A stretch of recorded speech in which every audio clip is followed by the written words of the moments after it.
Hello and welcome back to the CRM module. Now we've explored all the CRM configuration options available and learned how to customize the settings in your database to suit your business needs. In this lesson, we will dive into how users can effectively use the wide range of CRM report options available to ensure they are efficiently prioritizing potential customers and successfully closing many opportunities. From the top right, we can see that we are logged in as Mitchell Admin, our user with Sales Administrator access rights. Let's open the CRM module. The CRM reporting menu is accessible to all users with sales access rights. The level of reporting access is dependent on those sales access rights. For users with sales-owned documents only access rights, the reports will display only data from records either assigned to or created by that user.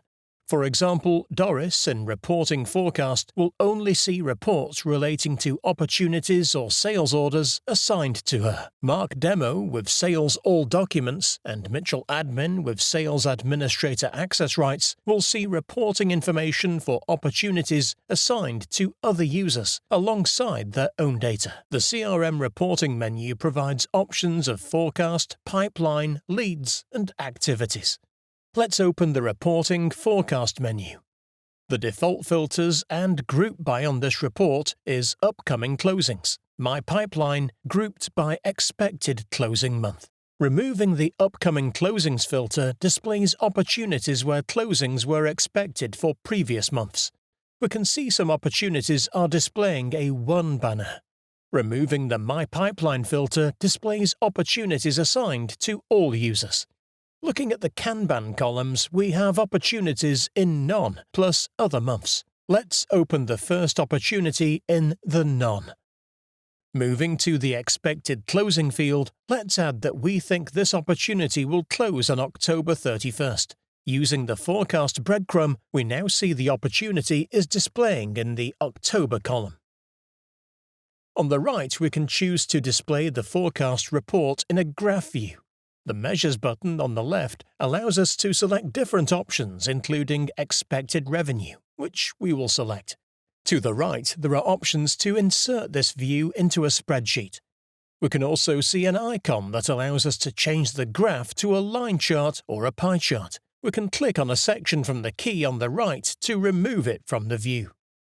For example, let's remove the undefined section from this pie chart by clicking on it like so. To include it, we simply click again. Moving back to the bar chart icon, we see additional options of stacked, ascending, and descending. If we hover over a bar, it displays a total of expected revenue. Clicking the bar displays a list view of all the opportunities associated with the expected revenue of this bar. This is a very useful way of drilling into the details of this report.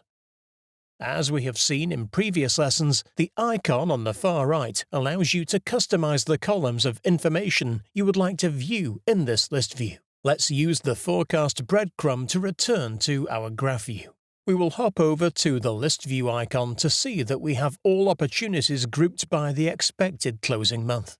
We can expand a month, which brings us to a similar view of information that we saw via clicking the bar chart. Now we will remove our group by and move to the pivot view, which provides the most flexibility for customizing your CRM reporting. We can select multiple measures in a pivot. Let's choose to only display expected revenue and recurring revenues. The top axis is displaying CRM stages, and the left column is expected closing month. We can flip the axis using the icon next to Insert into Spreadsheet, like so. Clicking the plus button allows us to break down the data by adding Salesperson, then Source, then Custom Group, Opportunity, Apply. Using the Expand All icon, we can see details of where our opportunities are being sourced from, who is handling them, and expected revenues for each one. Let's now move to the Reporting Pipeline menu. The default view for this report is a bar chart filtered to opportunities created in the current year. We have an additional comparison icon between Group By and Favorites that allows the user to compare data to the preview period or year if the database has data from then. The measures in the reporting menu include useful options like days to assign, days to close, and days to convert.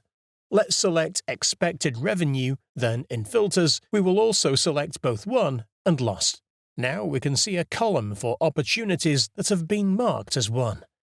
The opportunities displaying in the other stage columns of New and Qualified have been marked as lost. Clicking on the pie chart, we can hover over the Won section to see the win-loss ratio. Note stage sections with lost opportunities, for example the light blue proposition stage in April, is displaying data for opportunities marked as lost in that stage. If an opportunity is ongoing and not marked as won or lost, it is not accounted for in this current graph. Removing the won-lost filter, like so, changes the pie graph to display all opportunities, per stage and per month.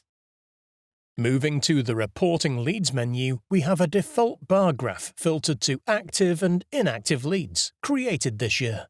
At the top we have our Sales Global and Sales Regional teams, along with undefined for leads and opportunities not assigned to a sales team.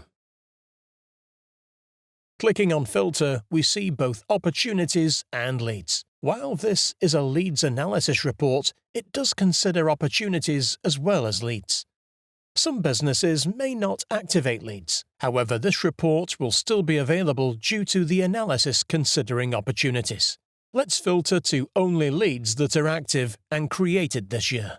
Now let's add a custom filter for salesperson is not set and then apply. Moving to a list view, we can see 4 active leads that our user, Mitchell, may want to assign to himself or a teammate. The final reporting activities menu has a default trailing 12 months filter, which we will remove. Let's add a group by salesperson and then move to the list view. Now we can expand on Mitchell Admin to view details of their completed activities. This report could be useful to managers responsible for overseeing the amount and types of activities that are being completed per sales team or person.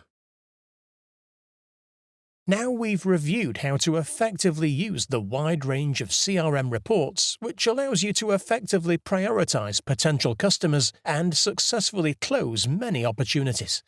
Why don't you head over to the next lesson, where we will explore the full functionality of leads from being generated to using features like Merge to keep leads organized.